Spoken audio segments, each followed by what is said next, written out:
Ketika Bung Rocky mengatakan seseorang itu dungu, saya tidak tahu apakah dalam banyak episode di televisi Bung Rocky pernah secara directly or indirectly mengatakan misalnya kepimpinan negara itu dungu, saya tidak tahu. Tetapi yang jelas kata dungu itu berkali-kali disebutkan. Pertanyaan saya adalah, sebenarnya dungu hinaan atau kritik?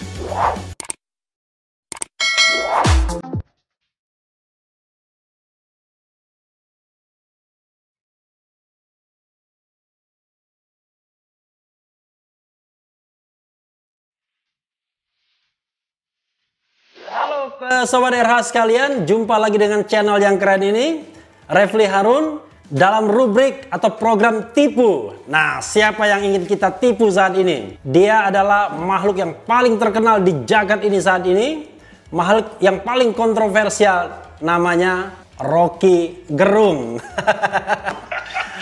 Halo Bung Rocky, apa kabar? Ya, enak aja, saya baru turun dari gunung. Lari-lari sedikit di gunung. Oh, nggak ada COVID-19 di gunung? Ya, COVID-nya pindah. Dia nggak suka di gunung. Dia mau cari orang kota. Oh, orang kota. Kalau di gunung itu adanya kesunyian, ya kan? Tapi apa Bung Rocky bilang sunyi itu bunyi yang... Sunyi itu bunyi yang sembunyi. Wah, luar biasa ya. Sunyi itu bunyi yang sembunyi ya. Yang sembunyi. Ya, tapi nggak bunyi juga artinya. COVID itu bunyi yang sembunyi. Dia diam-diam tapi... Diam-diam tapi ternyata menggemparkan dunia ya. Ternyata kita bukan kalah sama The Giant, tapi kalahnya sama yang makhluk tak terlihat ya. Ya, itu selalu begitu. Ya, itu luar biasa. Ada yang invisible tetapi powerful. Ada yang everything is on hand tapi tidak powerful, maksudnya begitu. Ya, ada yang visible. Oh, ada visible tapi ya. Dikendalikan. Oh. oleh yang invisible. Saya nggak ikut-ikut loh, tapi cuma nanya aja. Okay. Program ini Bung Rocky namanya tipu. Tipu itu 3 pertanyaan utama. Jadi saya mengajukan 3 pertanyaan yang publik ingin tahu dari Bung Rocky. Dan 3 pertanyaan tersebut tidak boleh dijawab yes or no atau iya dan tidak. Karena kalau cuma yes or no, iya dan tidak, selesai program ini. Dan saya sesuai dengan komitmen tidak akan mengejar pertanyaan, tapi hanya menagih elaborasi atas pertanyaan tersebut, ya. Oke. Kalau saya yang mengejar kejelasan pertanyaan boleh? Boleh. Mengejar kejelasan boleh. Siap ya Bung Rocky ya? Pertanyaan pertama. Oke. Ini saya tahu nih, Bung Rocky itu kelahiran 20 Januari 1959. Ngaku kan, begitu kan? Iya, saya dapat KTP seumur hidup. Soalnya nggak kelihatan. Perut masih six pack, hobi masih naik gunung, ya kan? Siapa yang menyangka seorang Rocky Gerung sudah 61 tahun? Kebetulan 20 Januari itu hari lahir keponakan saya juga. Okay. Dan saya yakin ya, dengan posisi sekarang banyak itu yang namanya wanita-wanita yang mengejar, ya kan, ngejar-ngejar Bung Rocky. Tapi pertanyaannya adalah kenapa sampai sekarang Bung Rocky tidak kawin? Saya bilang kawin ya, karena undang-undang perkawinan bukan undang-undang pernikahan. Ya, kenapa tidak kawin? Buset, silakan. Saya mesti menjawab pertanyaan Profesor Refli Harun. Saya mesti siapin dulu APD. Silakan. Perlindungan diri. Kita mesti siap-siap dulu nih, kayaknya. Oke, silakan. Pertanyaannya adalah seorang ahli hukum, ahli konstitusi, maka saya jawab secara konstitusional ya. Ya. Bahwa di dalam hukum itu perkawinan itu adalah hak. Oke. Itu boleh dipakai, boleh tidak itu. Oke. Sama dengan agama adalah hak, Yep. boleh dipakai, boleh tidak. Yep. Ini soal hukum ya. Yeah. Sama seperti hak memilih juga. Itu karena disebut hak, boleh dipakai, boleh enggak dipakai. Yeah. Jadi kalau saya jomblo, itu artinya saya belum memakai hak yang disediakan oleh konstitusi. Sama kalau saya golput, itu artinya saya memakai hak untuk tidak memilih gitu. Sama juga begitu soal agama gitu. Ya kita membedakan antara preferensi individual seseorang terhadap peristiwa kebudayaan. Beragama itu peristiwa kebudayaan. Perkawinan itu peristiwa kebudayaan. Tapi saya pisahkan antara preferensi individu terhadap kebudayaan dengan aturan konstitusi. Karena yang nanya adalah Refli Harun, saya jawab secara konstitusional aja. Karena janji saya tidak akan mengejar pertanyaan, karena cuma 3 kan, saya dibatasi. Ada tambahan penjelasan, Bung Rocky? Iya, kalau yang tanya itu misalnya presenter infotainment, tentu saya jawabnya lain gitu. Mungkin saya jawab kenapa Rocky Gerung tidak menikah, bukan tidak sebetulnya. Tidak itu artinya final. Tapi kan belum final kan, saya tidak mengatakan tidak, belum gitu kan. Oke, belum itu, belum juga bisa jadi abadi, tetapi statusnya adalah ongoing, in the making gitu. Not yet. Not yet. Nah, kalau yang nanya Refli, saya jawab tadi secara konstitusional. Kalau yang nanya presenter infotainment, mungkin saya akan jawab, silahkan Anda tanya pada bekas pacar saya, kenapa saya juga menikah. Itu masalahnya bekas pacarnya itu berapa orang gitu. Kan susah kita menanya kalau misalnya bekas pasarnya berderet-deret tuh dari Sabang sampai Merauke. Kita mesti bedain antara bekas pacar dan pacar bekas gitu. Oh gitu. Sama dengan bekas presiden dan presiden bekas. Oh gitu. Itu beda ya. Luar biasa itu ya. Tinggal dibalik tapi maknanya 180 derajat bedanya. Oke. Karena soal perkawinan itu soal yang kadang-kala ya kita punya culture yang menganggap semua orang harus punya pasangan gitu. Iya. Tapi peradaban kadang-kala mengubah itu, dan ada mungkin culture yang lebih radikal atau terlalu radikal bagi pikiran timur yang disebut nesting partner itu. Atau terjemahan bahasa Indonesia apa itu? Kawan sesarang apa nesting partner. Macam-macam ada poliamori. Tapi itu perkembangan dari relasi antar manusia, antara relasi seksual terutama, yang dasarnya adalah komitmen itu. Ada orang yang menganggap bahwa komitmen dia adalah tadi itu nesting partner. Mungkin di sini orang akan sebut, oh itu kumpul kebo gitu. Tapi orang nggak bisa lihat filosofi itu. Nesting partner itu setara relasinya itu. Dan relasi itu yang mungkin dianggap sebagai lebih baik dari perkawinan. Bagi orang yang menganggap bahwa nesting partner lebih baik dari perkawinan, dia memilih bentuk ikatan semacam itu. Ada kesetaraan. Nah, kalau misalnya perkawinan, kadang-kala kita tahu dalam sejarah perkawinan itu adalah upaya untuk melegalkan persetubuhan sebetulnya. Itu proposisi awalnya itu. Kan itu soalnya kan.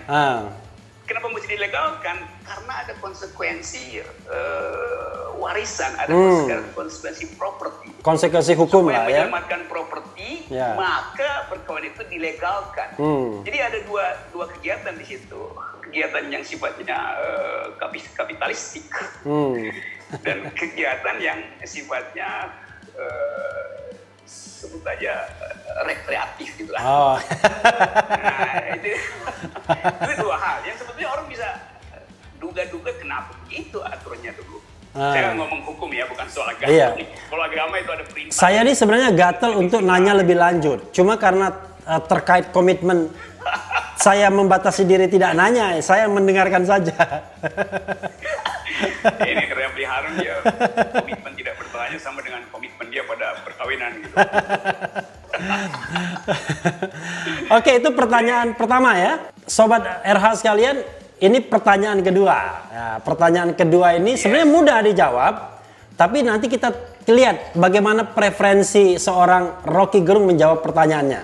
Pertanyaannya, Bung, kita tahu bahwa sudah ada presiden dari Bung Karno, kemudian Pak Harto, Habibie, Abdurrahman Wahid, Megawati, Susilo Bambang Yudhoyono, dan Jokowi. Ada 7. Nah, pertanyaannya adalah, kalau Bung Rocky diberikan kesempatan direkrut ke dalam tim presiden ini, dalam posisi yang sangat penting dan menentukan, sehingga Bung Rocky pasti mau. Kepada presiden mana Bung Rocky mau bekerja sama atau mau direkrut, mana yang paling dipilih? Satu. Lalu kemudian mana yang paling tidak dipilih? Silakan. Saya mulai dengan kalau saya diminta, maka saya nggak mau jadi staf sus. Karena, apalagi staf sus yang bikin surat, enggak? Iya, nanti saya punya godaan untuk jual beli surat atas nama Kop Surat Istana, perintahin camat untuk kasih order pada perusahaannya. Nah, saya nggak mau gitu. Oke. Pokoknya jabatan itu penting. Pokoknya Bung Rocky mau dan jabatan itu sangat strategis. Saya pilih untuk membantu Bung Karno. Oke. Presiden Soekarno. Ya. Karena saya merasa Bung Karno gagal dalam satu hal, yaitu melakukan kaderisasi. Karena gagal makanya mau dibantu. Ya. Banyak orang yang nggak paham Soekarnoisme, orang cuma mau namanya di belakangnya ada Soekarno Putri, Soekarno Putra. Tetapi pikiran Soekarno yang sangat dialektik tidak diikuti oleh kader-kadernya hari-hari ini. Nawacita yang kita tahu sebagai gagasan Bung Karno sudah dipakai istilahnya doang, nawacita. Nyawa dari nawacita hilang sebagai cita-cita gitu di tangan rejim hari ini yang memakai nama nawacita. Jadi banyak hal yang sebetulnya harus saya bantu pada Bung Karno karena pikirannya bagus, tetapi pendukungnya hari ini tidak mengikuti kemampuan Bung Karno misalnya untuk berpikir dialektik, misalnya berpikir logis. Bung Karno terkenal dengan retorika, tapi orang cuma anggap oh itu Joko Pidato, bukan sekedar Joko Pidato. Di dalam pidato-pidato Bung Karno banyak logika yang bagus. Saya kasih contoh misalnya, satu waktu Bung Karno berpidato di Monas, di depan Ikada. Lapangan Monas. Ya, yang Ikada itu ya? Ya, itu Ikada. Ya. Kalau nggak salah itu Hari Angkatan Bersenjata. Oke, I see. Oktober. Di depan rakyat, di belakangnya berjejer para panglima angkatan. Bung Karno bilang begini, saya coba kutip dari ingatan saya. Bung Karno bilang begini, saudara-saudara tentara, kalian harus tahu bahwa kalian adalah alatnya negara. Dan negara adalah alatnya revolusi. Jadi kalian adalah alatnya alat. Jadi kita dapat sensasinya kan. Jadi Bung Karno mengatakan bahwa tentara itu tidak otonom. Dia adalah peralatan negara untuk bertahan misalnya. Tapi negara adalah peralatan revolusi. Dalam pikiran Bung Karno pada waktu itu, ide revolusi misalnya diragu-agungkan. Maka Bung Karno bikin silogisme yang sangat kuat. Karena tentara adalah alatnya negara dan negara adalah alatnya revolusi, maka tentara adalah alatnya kalau kita dengar sekarang, wah itu kok terlalu instrumental secara militer. Tapi kita baca pikiran itu di dalam era revolusi, era perang dingin mungkin sudah dimulai pada waktu itu. Nah, gaya-gaya semacam itu yang saya nggak lihat sekarang dianut oleh mereka yang sok pamer bahwa mereka Soekarnois. Saya mau kasih kritik itu sebetulnya. Itu saya mau bantu Bung Karno supaya beliau diingat sebagai tokoh. Tentu ada problem dengan pemerintahan yang kemudian jadi otoriter.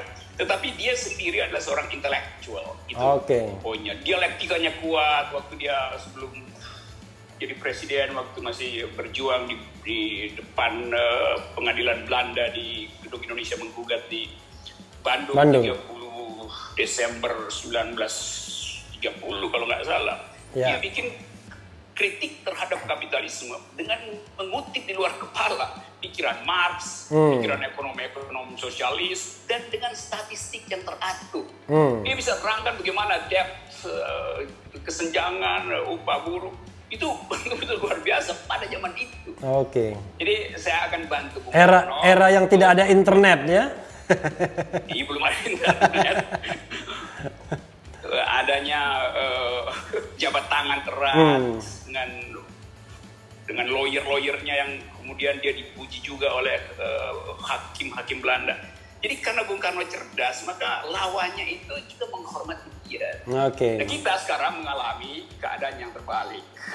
Kecerdasan Bung Karno tidak diwariskan, kemampuan dia untuk membaca politik dunia juga tidak diikuti oleh kader-kader. Karena itu setiap kali kita lihat postur Bung Karno pada beberapa pemimpin yang ada sekedar kepalan tangannya merdeka. Jadi sekedar kalimat itu tuh, sekedar soundbite merdeka. Tetapi membaca politik dunia itu sama sekali miskin kita. Bung Karno sangat menguasai peta politik dunia karena dia punya pengetahuan sejarah yang luas. Jadi kalau diminta maka saya akan memilih membantu Bung Karno. Lanjutannya? Lanjutannya ya yang tidak akan saya pilih kalau diminta dan saya akan tolak pasti Gus Dur. Karena saya nggak bisa misalnya membantu Gus Dur untuk mengajarkan anak-anak TK di DPR. Seperti itu. Bisa saya ikut disambit sama anggota DPR atau kalau pada waktu itu saya membantu Gus Dur ngajarin anak TK. Ini jawabannya diplomatis banget nih kayak Bung Rocky. Jawaban pertama jujur, jawaban lanjutannya itu agak diplomatis nih sepertinya. Saya nggak akan pilih Gus Dur, Gus Dur udah pintar. Oke. Kita nggak mungkin membantu orang yang udah pintar ya. Dia kemampuan dia untuk kepintaran Gus Dur itu ada di dalam kemampuan dia untuk memparodikan politik. Bahkan menjadikan politik itu sebagai humor. Dia menghumorkan politik dan mempolitisir humornya sendiri itu dia politisir kan. Itu kemampuan yang jarang dimiliki oleh pemimpin yang basisnya adalah situ. Saya kenal Gus Dur lama. Kita dulu bikin forum demokrasi. Nah seringkali ini juga saya ingat akhirnya tuh waktu forum demokrasi dibuat tahun 90 akhir itu 90 tengah dalam rangka oposisi pada Orde Baru secara diskursus. Karena nggak mungkin oposisi lewat partai waktu itu. Saya selalu kebagian tugas untuk membuat draft statement publik. Kalau selesai nanti kasih ke Gus Dur itu kan. Tapi kemudian seringkali Gus Dur ya dia nggak pakai teks saya aja, dia ngomong aja idenya udah dia ngomong sendiri gitu kan. Nah karena teks itu dibagikan ke wartawan, nanti kalau wartawan bilang, lah kok teksnya begini? Nah, itu dia mulai buka rahasia tuh, itu bukan saya bikin, itu si Rocky yang bikin. Kemampuan dia untuk mengambil alih dan mengabstraksikannya itu luar biasa. Termasuk kemampuan dia untuk ngeyel kalau terjebak dengan satu problem, dia malas jawab, dia suruh aja orang lain itu kesalahan orang lain. Tapi itu persahabatan yang enak, persahabatan intelektual. Nah, saya tidak mungkin lagi menambahkan aspek intelektual pada Gus Dur karena dia sudah lengkap dalam soal itu. Saya tidak tahu Sobat RH sekalian apakah jawaban ini yang diharapkan ya ataukah ini unexpected answer sesungguhnya. Tapi ya unintended. Iya. Yang ketiga ya Sobat RH sekalian. Oh bukannya udah 3 tadi? Belum.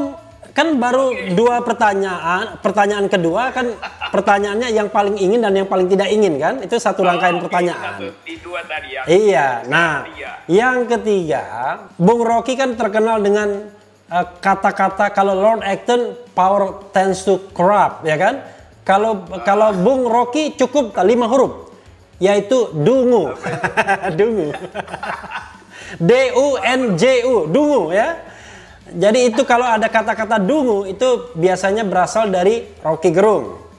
Karena jarang sekali orang bilang dungu itu. Karena dungu itu ada unsur lucunya, ada unsur macam-macamnya lah. Nah, pertanyaan saya, ada unsur lucunya. Ya, ketika Bung Rocky mengatakan seseorang itu dungu, saya tidak tahu apakah dalam banyak episode di televisi Bung Rocky pernah secara directly or indirectly mengatakan misalnya kepimpinan negara itu dungu, saya tidak tahu. Tetapi yang jelas kata dungu itu berkali-kali disebutkan dan pasti maksudnya kan untuk orang yang dikritik. Nggak mungkin untuk teman sejawat toh. Nah, pertanyaan saya adalah sebenarnya dungu itu hinaan atau kritik? Harus dijawab secara jujur. Ini pertanyaan paling berbahaya. Gini ya, dungu itu buat saya, pertama-tama saya melihat kelucuan di dalam logika orang. Terutama kalau itu kelucuan di dalam logika pemimpin, maka itu pasti di dalam hati saya pasti bilang dungu. Nah kalau ditanya baru saya ucapkan dungu kan, tapi dalam hati sebenarnya saya udah ketawa duluan, ini dungu itu kan. Jadi sebetulnya itu reaksi humor aja buat saya, orang marah memang. Tapi bagi saya tuh lucu, misalnya begini,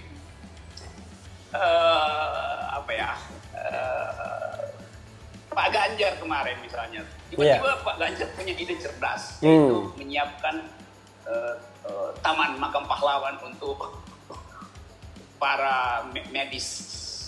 Ganjar sebagai gubernur, kita mesti hormati para mereka yang meninggal dengan membuatkan taman makam pahlawan. Itu saya langsung ketawa tuh, karena dibalik. Tertawa dalam hati atau tertawa benar? Iya itu. Karena menurut saya kalau kita mau menghormati petugas medis, kita jangan siapkan taman makan pahlawan. Kita siapkan APD buat mereka. APD yang lengkap dan aman ya? Tidak logis misalnya menginginkan para medis itu untuk tenaga medis untuk pergi ke taman pahlawan. Jadi kita ingin mereka meninggal itu. Kan ngaco tuh kan. Saya ngerti misalnya ide itu sih bagus sebagai ide, tetapi karena tidak diusut logical sequencesnya, maka saya anggap itu kebijakan yang dungu. Bukan Ganjarnya yang dungu, tetapi kebijakannya, nalarnya Pak Ganjar yang saya sebut dungu. Jadi saya nggak menghina Pak Ganjar, tapi kelucuan itu menimbulkan keterangan bahwa beliau tidak mampu bikin reasoning gitu. Nah, apalagi pemimpin yang lain banyak yang melakukan hal yang sama. Jadi dungu itu sebenarnya kritik atau hinaan? Bukan. Pertama dia bukan hinaan. Dia adalah reaksi saya yang langsung tertawa karena menemukan inkonsistensi di dalam penalarannya atau incoherent di dalam penalaran. Nah karena itu dia pasti adalah kritik. Tapi kritik itu kadang-kala dianggap sebagai hinaan. Nah saya nggak peduli lah. Pokoknya saya tidak ingin menghina. Saya cuma ingin tertawa dengan kedunguan itu kan. Sering juga kalau saya lagi seminar misalnya ke beberapa tempat, nanti panitia datang gitu. Kalau udah jam 2 saya mesti ngomong. Atau selesai ceramah jam 2, panitia datang. Pak Rocky, belum makan ya? Atau dia tanya begini, Pak Rocky udah makan? Saya bilang belum. Wah kalau begitu Pak Rocky lapar dong. Mari kita cari makan. Saya bilang itu dungu betul ya. Dia tanya ke saya, sudah makan apa belum? Saya bilang saya belum makan. Dia tidak tanya saya sudah lapar atau belum. Jadi saya bilang saya belum makan. Dia bilang teruskan, panitia teruskan. Oh Pak Rocky lapar. Loh justru karena saya nggak lapar maka saya belum makan. Begitu jalan pikirannya. Kalau ngomong sama filsuf ini memang luar biasa. Logikanya bisa luar biasa, balik-balik bisa. Ya, good.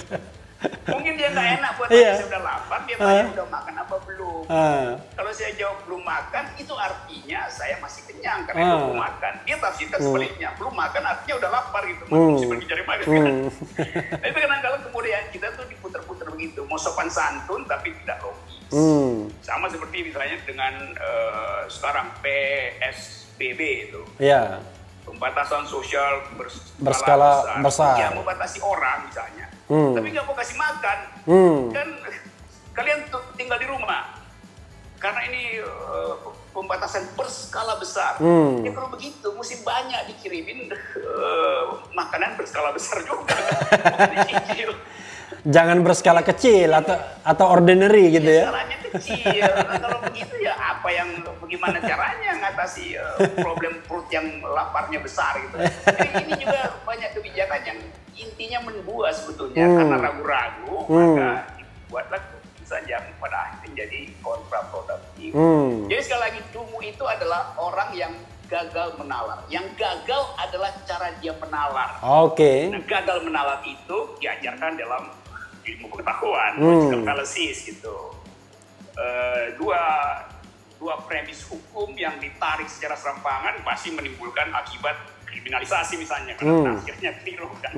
Nah begitu-begituan sebetulnya. Jadi saya hanya memeriksa reasoning, itu ketepatan pendasaran argumen, bukan tentang manusianya, tapi otaknya. Otak itu bukan apa yang ada di kepalanya, tapi apa yang dihasilkan dari dalam kepalanya. Jadi mesin berpikirnya yang salah, yang bukan pribadinya.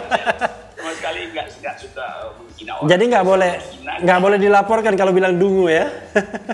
Iyalah, makanya.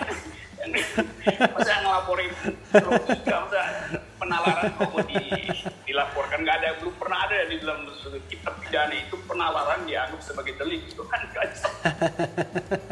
Wah, luar biasa Bung Rocky. Terima kasih banyak atas 3 pertanyaan. Tadi saya sebenarnya agak gatal juga untuk nanya-nanya berikutnya. Tapi kan kita harus disiplin ya, tahan diri, disiplin.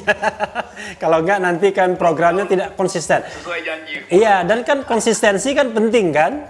Dibilang 3 pertanyaan, konsistensi. Jadi itu saja Sobat RH sekalian, dengan pakar yang pasti tidak dungu.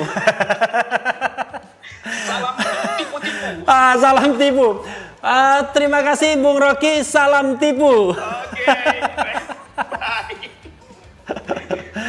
Dengan kita berakal. Ya. Jadi program keren begini, jadi unik. Oke, mudah-mudahan. Oke, makasih banyak. Ciao.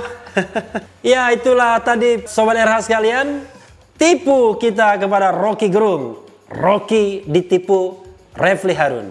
Tetap di channel ini, karena di channel ini Anda akan ditipu, dirayu, dibaperin, bahkan di Uber, di jalur khusus.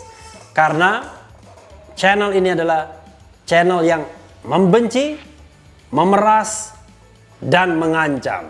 Sekali lagi, subscribe, like, comment, share, ciao.